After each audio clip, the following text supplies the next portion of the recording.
Всем привет! В этом видео я снова отвечаю на вопросы о Литве. Подскажите, пожалуйста, сколько примерно стоит час работы няни в Вильнюсе? Спасибо. Студенты берут 5 евро в час. Если вы ищете няню на длительный срок или на полный день, то 6-7 евро в час. Если несколько часов в неделю, то примерно 7-8 евро в час. Если няня с педагогическим или медицинским образованием и опытом работы, то 8-10 евро в час. Здравствуйте! Скажите, пожалуйста, можно ли попасть в детский сад ребенку 4 лет без ВНЖ? Спасибо. Без декларации места жительства, а его не получить без ВНЖ, оплата сада около 10 евро за день плюс питание.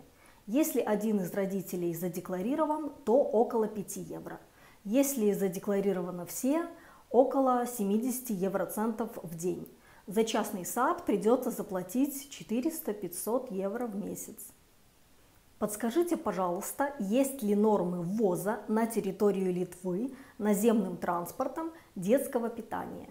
Если пюре фруктовое или овощное, то ограничений нет. Если какой-то микс, мясные, рыбные консервы, то не больше 2 кг на человека. Что касается каш без молока, то ограничений тоже нет, но на молочные каши, так же как и на смеси и консервы, норма ввоза суммарно не больше 2 кг. То есть, например, вы провозите 1 кг смеси, значит можете еще взять 10 мясных консервов по 100 грамм. Вопрос по общественному транспорту в Вильнюсе. Нашел инфу, что детям 1-4 классов можно на год купить за 10 евро проездной. Если 7 лет, но не школьник, то вроде 50% скидка на обычные билеты. А если меньше 7 лет, проезд бесплатный? Детям до 7 лет проезд бесплатный.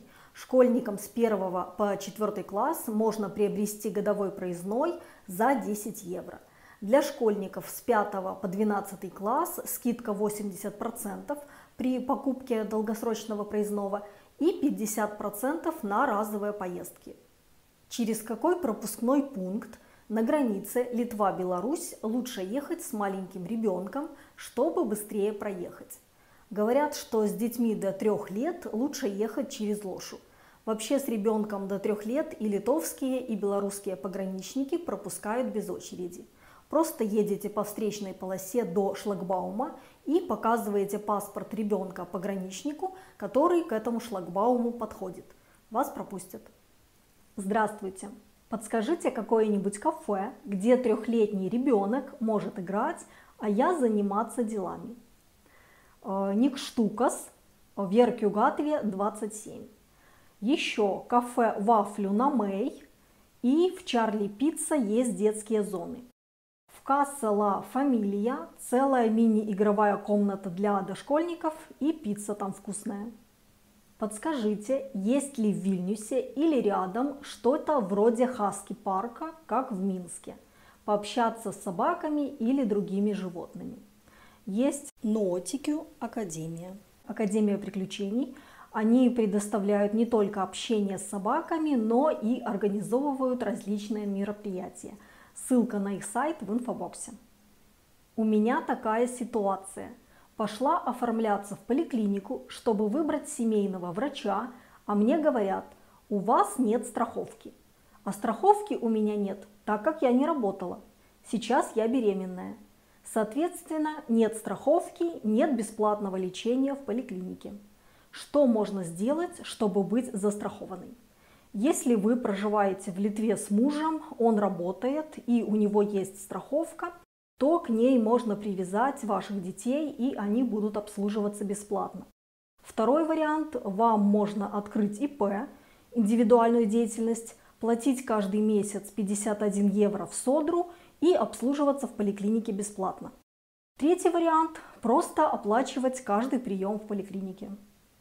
Подскажите, пожалуйста, как прикрепиться к семейному врачу? Как вообще осуществляется медицинское обслуживание для лиц с ВНЖ, для взрослых и для детей? Как вызвать врача на дом, если еще никуда не прикрепились? Как понять, относимся ли мы к какой-то определенной поликлинике или нет? Пока не очень понимаем, как все это работает и куда идти. Помимо ВНЖ у вас должны быть отчисления в СОДРу, то есть вы должны платить налоги. Вы никуда не относитесь, можно выбирать любую поликлинику, в том числе частную, если она работает с СОДРой. Это можно уточнить в регистратуре медучреждения. Там же просите назначить вам семейного врача. Можно высказать какие-то пожелания, например, чтобы говорил на русском. Но сейчас во многих поликлиниках тесновато и выбирать не приходится. Врачи здесь на дом не ездят. Если что-то критичное, вызывайте скорую помощь. Если нет, сбивайте температуру и поезжайте в поликлинику на прием по живой очереди или по талону к своему семейному врачу. Участница одной из мамских телеграм-групп создала вот такой супер полезный файл-гайд для мам и пап Вильнюса. Гайд составлен в помощь будущим родителям маленьких детей в Вильнюсе. Какая информация здесь есть? Мама беременна. Куда будущей маме встать на учет? Стоимость родов, страховка через биржу труда. Как проверить, застрахованы вы или нет? Отзывы о роддомах Вильнюса. Какие выплаты положены родителям? Малыш родился. Как прикрепить ребенка к поликлинике? Какие документы нужно оформить? Про здоровье мамы. Бонусы для папы и для мамы. Тоддлер в Вильнюсе. Как выбрать детский сад? Стоимость сада. Как написать заявление в детский сад? Какие документы нужны? Как оплачивать? Здравоохранение. Как оформить детские деньги 80 евро, развлечения для малыша, развивашки и бассейны для малышей. Также есть полезные ссылки.